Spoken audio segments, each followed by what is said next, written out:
Je m'appelle Merveille Tazou, enseignante de formation, journaliste de profession et féministe par conviction. Je suis aussi la personne qui se cache derrière le média féministe africain, un média 100% digital et engagé pour la libération des femmes et des filles africaines. En 2023, avec le soutien de l'African Women's Development Fund, AWDF, j'ai participé aux côtés de 38 autres femmes à la rédaction du dictionnaire libre et créatif du féminisme africain. Dans ce podcast, accompagné de Karine, une militante féministe béninoise, on vous amène à la découverte de cet outil puissant et de quelques autrices ayant contribué à sa rédaction. Bonjour Karine. Bonjour Merveille, bonjour à toutes les auditrices et à tous les auditeurs. Aujourd'hui, on reçoit pour vous Mariama pour aborder le mot survivante.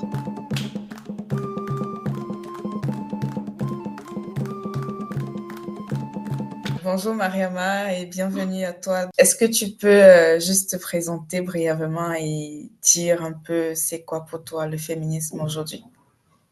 Bonjour Merveille, bonjour Karine, j'espère que vous allez bien. En tout cas, je suis très ravie de vous rejoindre sur cet épisode. Oui, bien sûr, je peux me présenter. Je suis Mariama Vedrine Konon, je suis militante féministe africaine et co-autrice du dictionnaire libre et créatif du féminisme africain. Et j'ai écrit l'entrée suivante. En effet, en effet. Euh, c'est très... Alors, Vas-y. oui, c'est quoi le féminisme pour moi? Oui. Pour moi, le féminisme, c'est le chemin vers la liberté ou le chemin de la liberté des femmes. C'est pour moi le mouvement qui reconnaît la capacité des femmes à se reconstruire, à exister par elles-mêmes, à rompre avec tout ce qui tente de les réduire au silence. D'accord. Donc, se libérer, quoi. C'est ça ce que moi je Oui. retiens de ta définition du féminisme. Les Ouais. mots de Mariama résonnent fort et parlent de liberté, le féminisme en tant que liberté, ce chemin qui mène vers la liberté. Et elle a dit qu'elle est co-autrice du dictionnaire et qu'elle a écrit le mot survivante. Aujourd'hui, Mariama est béninoise comme moi. Quand elle regarde notre contexte béninois, en termes de, que ce soit étatique, en termes de mouvement, d'organisation féministe et autres, quelle place, quel sort est réservé justement aux survivantes de violences dans notre contexte? Alors, dans notre contexte africain et beaucoup plus béninois, je pense qu'on le sait toutes, euh, trop souvent les survivantes sont perçues comme des, des responsables de ce qu'elles ont vécu. La plupart sont considérées comme des responsables de ce qu'elles ont vécu. On leur demande de se taire pour préserver l'honneur, c'est soit l'honneur de la famille, l'honneur du lieu de travail, l'honneur du groupe dont elles font membre, bref. Et parfois même, on ne prend pas le temps de les écouter, on leur propose carrément l'oubli, mais jamais la réparation. Nos sociétés ne sont pas disposées à proposer des solutions de réparation pour nos survivantes. La seule réparation qu'ils trouvent juste pour elles, c'est l'oubli. Et voilà, l'oubli. Et pourtant, quand on observe dans nos sociétés, on voit des femmes qui choisissent la vie après la violence. Donc, c'est assez impressionnant de réaliser quand même que dans un tel contexte, des femmes acceptent quand même de choisir la vie après les violences. Et ces femmes-là, moi, je trouve qu'elles sont puissantes, elles sont courageuses et ce sont des personnes qui inspirent beaucoup, ce sont des personnes qui portent nos sociétés et qu'on doit normalement soutenir sans jugement et sans condition. Mais nos contextes ne le permettent forcément pas.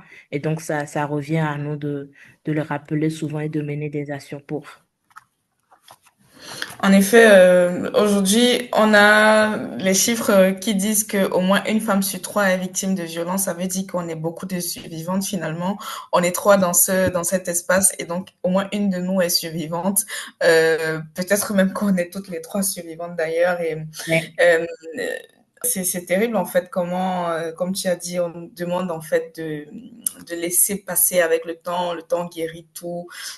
Et c'est pour ça que moi, dans ton texte, en fait, j'ai beaucoup aimé lorsque tu as parlé des allers et retours chez la thérapeute et entourée de féministes. Je me suis dit, en fait, oui, dans notre contexte, en fait, combien de personnes ont le courage d'aller voir une thérapeute tout simplement, en fait, quand on a survécu à des choses horribles. Je sais pas si Ouais. tu veux Ou parler. même les moyens, ou même les En moyens, En fait, parce effet. je que la pense santé même. mentale coûte assez cher dans notre Oui, contexte. oui. Mais je pense même qu'on n'a pas cette culture-là. Nos Ouais. sociétés dans lesquelles nous nous retrouvons ne nous apprennent pas, même dans de simples situations qui ne sont directement pas liées aux femmes, à ce que vivent les femmes. On ne nous apprend pas à aller chez des psychologues, à consulter, à prendre soin de notre santé mentale. Et maintenant, quand on ramène ça à tout ce que les femmes vivent, ça devient compliqué. On n'a pas cette culture. Et justement, ça ramène même ce que je vous ai dit il y a un instant, préserver l'honneur. Comment est-ce que je prends le courage d'aller dire à quelqu'un qui n'est pas de ma famille ce que j'ai vécu? Comment est-ce que je prends le courage de repartir à plusieurs fois? Peut-être même que ce psychologue en question est un homme. Comment est-ce qu'en tant que moi, femme, dans cette société, je prends le courage d'aller parler des situations que je vis dans mon foyer, dans mon couple? Pour me retrouver avec un psychologue et en parler. Et donc, c'est ça, c'est pourquoi je dis, aujourd'hui, on devrait même applaudir les survivantes et encore plus les applaudir parce qu'il y en a parmi elles qui, à un moment, retrouvent le courage de retrouver ces chemins vers ces médecins ou des personnes qui peuvent les aider à passer ce cap pour leur bien-être mental et tout. On ne nous l'apprend pas. On essaie juste de faire avec. Et Karine l'a dit, on a encore des problèmes de ressources. Aller chez un psychologue aujourd'hui, c'est une question de ressources. Repartir plusieurs fois, c'est une question de ressources. Combien de femmes dans nos communautés ont la capacité? Elles n'arrivent même pas à se nourrir, elles n'ont pas d'activité génératrice de revenus qui puissent les permettre même de prendre soin d'elles. Et maintenant, on parle Ouais. de psychologues. Vous voyez, Ouais. ça prend en compte plusieurs Mhm. paramètres qui ne facilitent forcément pas Oui. ce travail. Sans oublier que dans nos contextes, très souvent, les survivantes se retrouvent très souvent sous la paille, donc sans Oui. ressources économiques, obligées de reprendre leur vie à zéro. Et tout ce que nous avons aujourd'hui comme solution, tout ce qui a été pensé jusqu'à maintenant, n'intègre pas vraiment un Mhm. circuit de reconstruction Oui. intégré de tout ce qu'il y a comme paramètres, que ce soit santé mentale, reconstruction physique, reconstruction financière et tout. Et c'est très important de mettre des mots sur ça, sans oublier également que, nous, étant donné que nous sommes dans des sociétés patriarcales, même les psychologues qui existent aujourd'hui ne sont pas pour la plupart formés pour accompagner les survivantes de Ça, violences. c'est ça, exactement. Ouais. Il faut se préparer Vas-y, Ka- doublement en allant chez les psychologues. C'est épuisant. C'est épuisant, c'est Ouais. épuisant.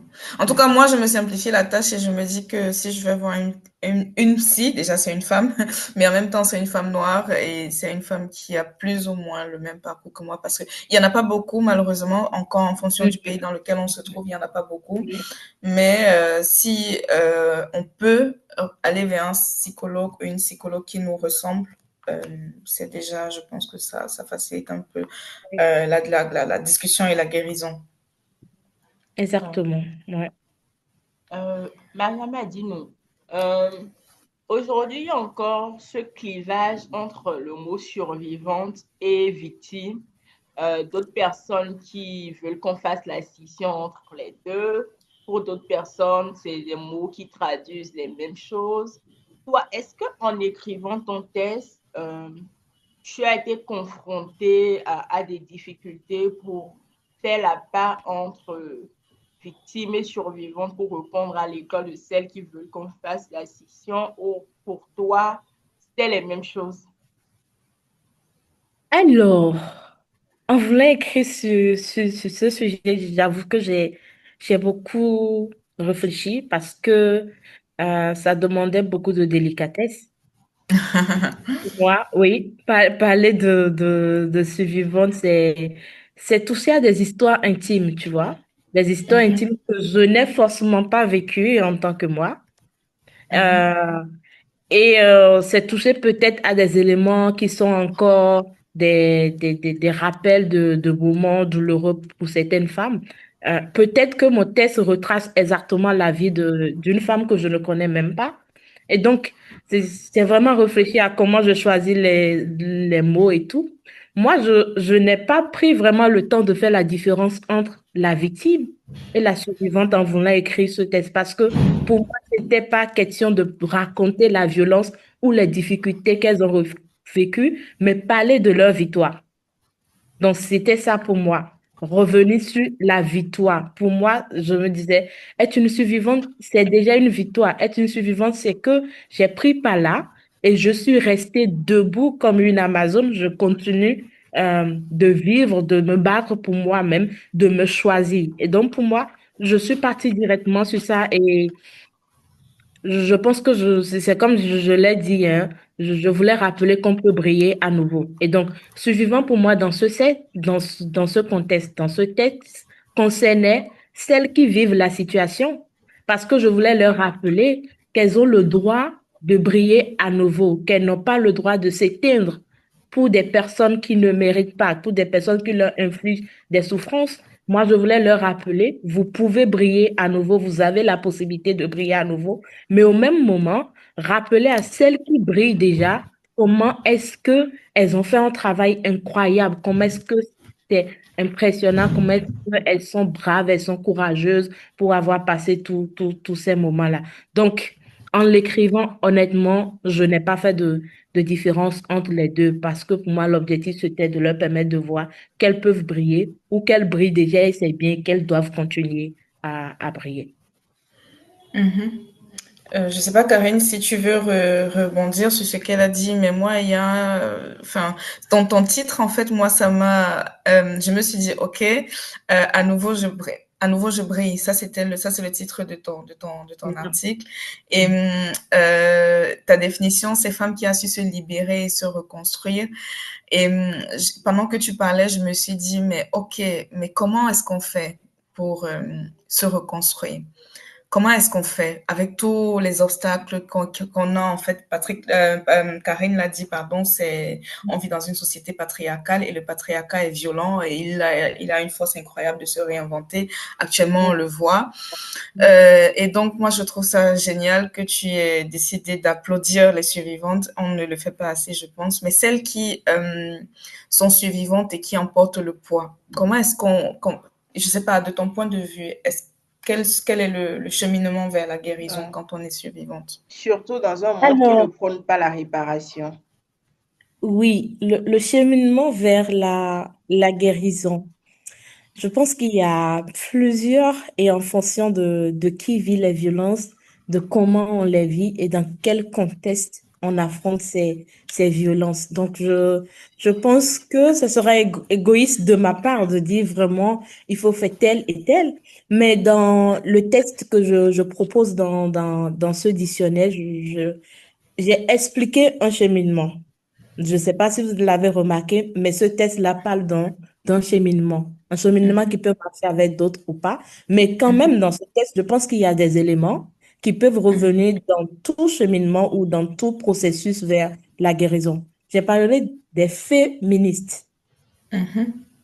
Et pour moi, ça rappelle l'importance de s'entourer de féministes ou de femmes qui peuvent comprendre ce qu'on a vécu.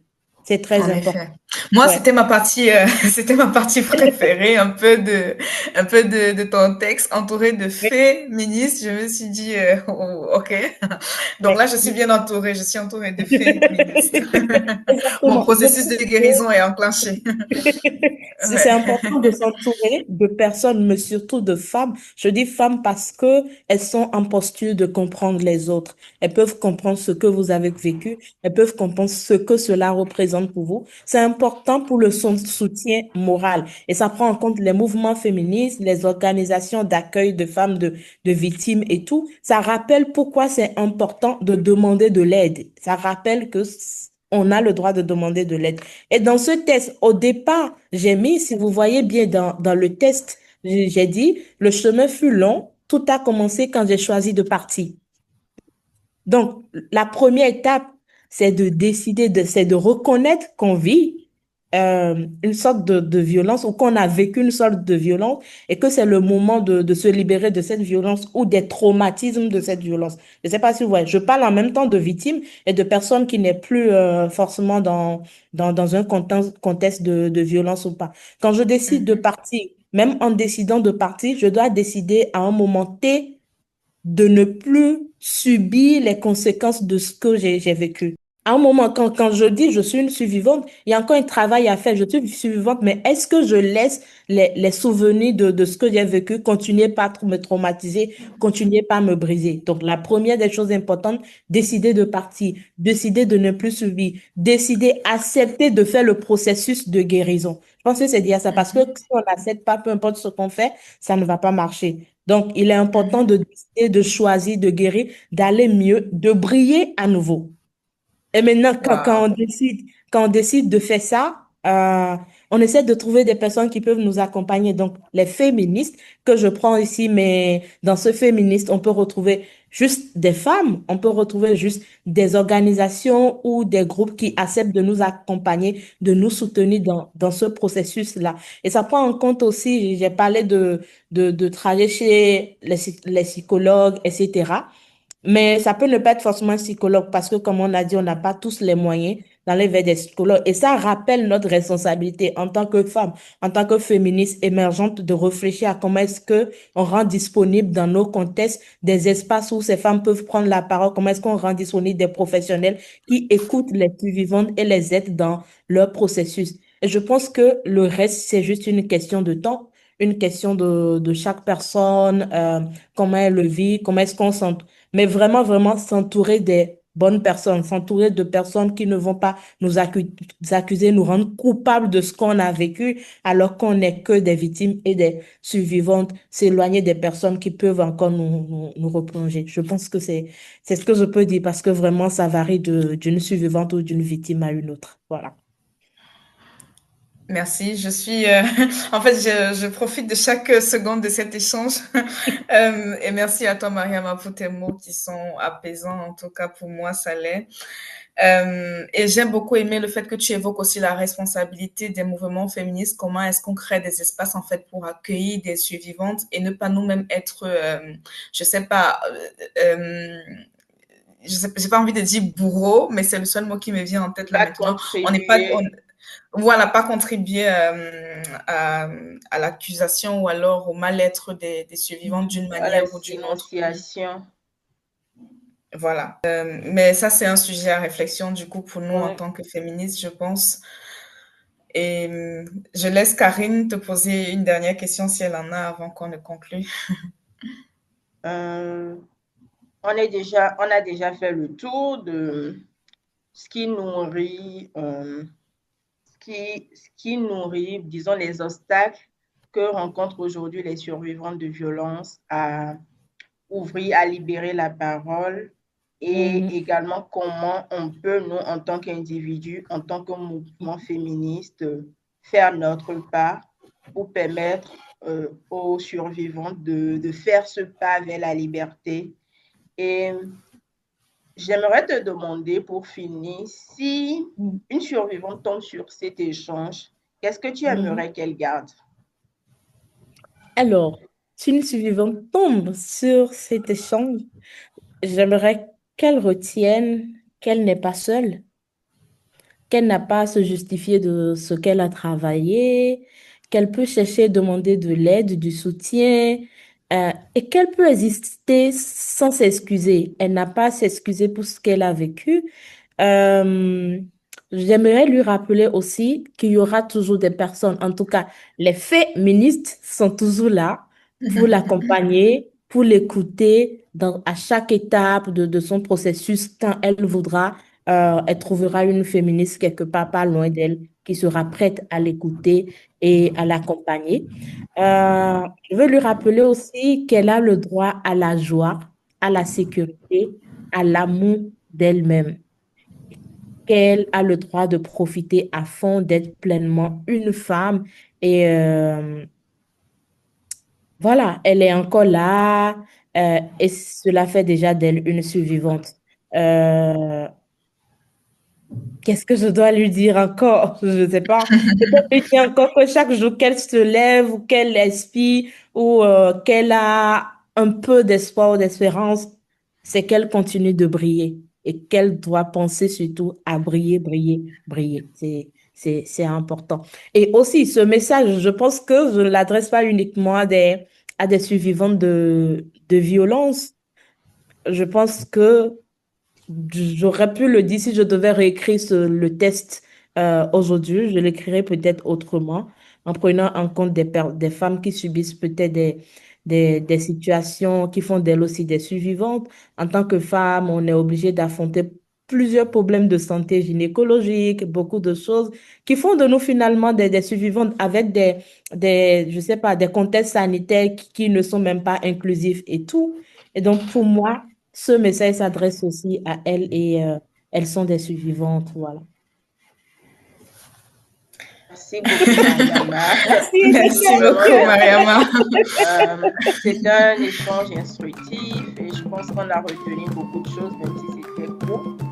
Et on espère qu'on aura d'autres occasions d'approfondir. Donc, vraiment, merci pour ta disponibilité et ces mots d'espoir que tu partages avec nous.